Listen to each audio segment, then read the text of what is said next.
Hello, I'm Jake Tapper in Washington, where the State of our Union is vetting. That's right, America. Your Veep stakes seem to have officially begun, with a report in the New York Times today claiming that Hillary Clinton has already compiled a list of 15 to 20 potential vice presidential picks. On the list, according to the New York Times, progressive leaders, Senators Elizabeth Warren and Sherrod Brown.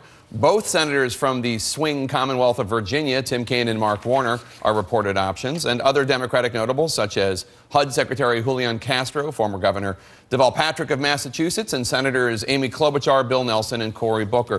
Clinton herself was mum when asked about this topic on the campaign trail yesterday. Has your campaign started to consider who to pick for VP? I'm just working hard to win on Tuesday.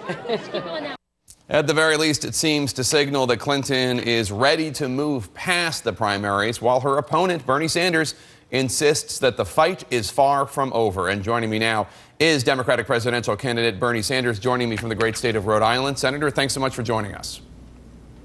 Great to be with you, Jake. So, Senator, according to the New York Times, Hillary Clinton has started compiling a list of 15 to 20 potential VP picks that she wants to start vetting in late spring.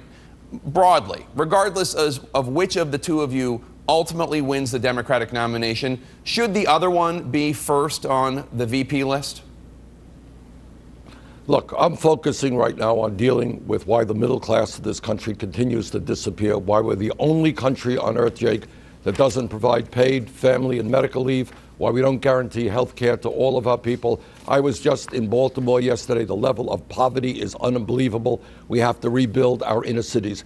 I think the American people want us to focus on the real issues impacting them, how their kids can afford to go to college, not worry at this point about who is going to be a vice presidential candidate. Well, then broadly speaking, on those issues, if you don't win the nomination, does Hillary Clinton need an outspoken progressive, someone like you or Elizabeth Warren, as her running mate to motivate your supporters and make sure that those issues you just talked about are on the forefront?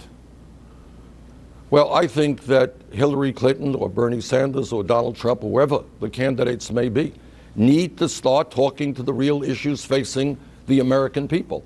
And that is that we have a grotesque level of income and wealth inequality. Jake, how often do we talk about on television that the 20 wealthiest people in this country now own more wealth than the bottom 150 million people?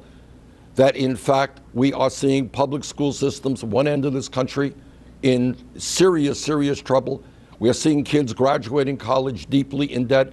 All of the candidates need to focus on those issues, and vice presidential candidates need to do the same. That's what I'm trying to do in this campaign. That's why we have come from 3% in the polls to almost tying, or in some cases, being ahead of Secretary Clinton in national polls. David Plouffe, Barack Obama's 2008 campaign manager, who we should say is now supporting Hillary Clinton. Plouffe had some strong words for you on Twitter. He wrote, quote, "Sanders has run a stunningly strong campaign fueled by passionate supporters, but raising money, stating that you have path to nomination, is fraud," unquote. What's your response to Plouffe? Well, my response is that, David Plouffe is working for Hillary Clinton. The idea that we should not vigorously contest this election when the largest state in the United States of America, California, has not yet voted. 9 other states will not have voted after Tuesday. Of course, we're going to give the people in every state in this country the right to determine who they want to see president of the United States, what kind of agenda they want. Jake, when we began this campaign, we were way, way behind. And I think it is fair to say that we have the momentum, we have the energy, that we are bringing millions of people into the political process. What is good for America, what is good for the Democratic Party, is to see a whole lot of people debating the real issues impacting our country. That's how you have a large voter turnout. And when you have a large voter turnout, Democrats and progressives win and Republicans will lose. Do you have a path to the nomination, though, sir? In what states can you win so overwhelmingly that you can overtake her ultimately in the pledged delegate count? Well, I'm not going to tell you that it's easy, but I think we do. What polls seem to be showing is that many of the states yet to come, including California, our largest state, we have a real shot to win.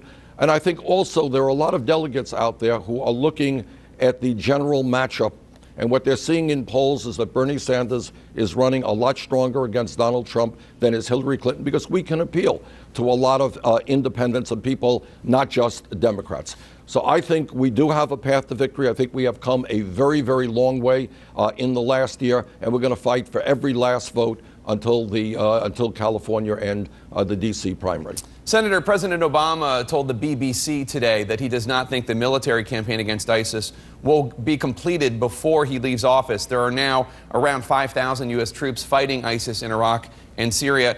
Is the U.S. at war in the Middle East again? And does Congress need to pass a new authorization for use of military force so that the next president, which could be you, has a clear authority to wage this war? Well, I would like to see an authorization. The question, obviously, is what is in that authorization. And, Jake, I will oppose any authorization that gives us just a wide open approach to getting involved into perpetual war in the Middle East. I think the president has done a good job in trying to balance the need to destroy ISIS. We've got to put together a coalition of the Muslim nations. But I voted against the war in Iraq. One of the differences that I have with Secretary Clinton, I will do everything that I can to make sure that our men and women in the military are not sucked into perpetual war there. You were asked this weekend about why Hillary Clinton beats you in states where income inequality is most stark, and you responded that, quote, because poor people don't vote, unquote. It was, however, Hillary Clinton, not you, who carried Democratic voters with household incomes below $50,000 a year. Clinton carried this group 55% to 44% across primaries where network exit polls have been conducted. Well, let me just say this. One of the reasons I am running for President of the United States is to try to revitalize American democracy. It is no secret that we have one of the lowest voting turnout rates of any major country on earth. And it is also true that in the last general election we had in 2014, 63% of the American people didn't vote, and the numbers were worse for low-income people, and the numbers were worse for young people.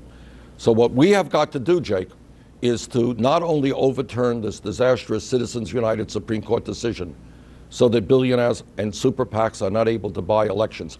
We have got to involve people, and it's not easy, because so many people have given up on the political process, including a whole lot of low-income people where the voting rates are, in fact, quite low, young people who are not voting in large numbers. Our job is to bring people into the political process, to create a government which represents all of us and not just the 1%. And if there's a thing that I'm trying to do in this campaign, that is precisely what I'm trying to do, to increase the number of lower-income people who are voting, working people who are voting, young people who are voting, revitalize American democracy. And when we do that, I think we begin to change the dynamic of government in America, where it's not just big money interest who make the decisions, but ordinary people. Are you surprised that you consistently lose lower-income Americans to Hillary Clinton?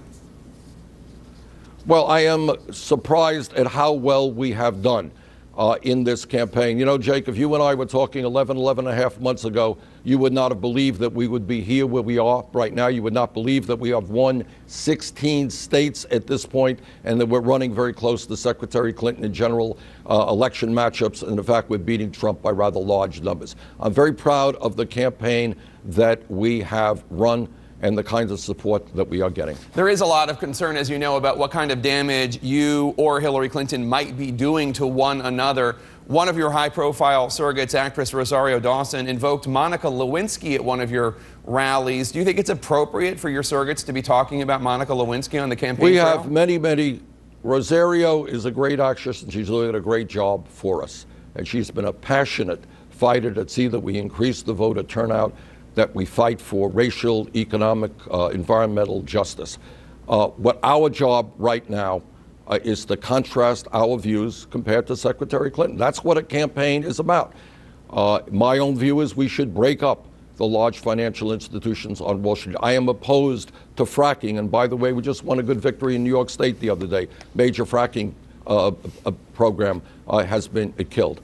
I think we have got to ask the wealthy and large corporations to start paying their fair share of taxes. So what I will be doing in this campaign is in an issue-oriented way, not by personal attacks, right, but by contrasting our view to Secretary Clinton. But yes or no, should your surrogates be talking about Monica Lewinsky?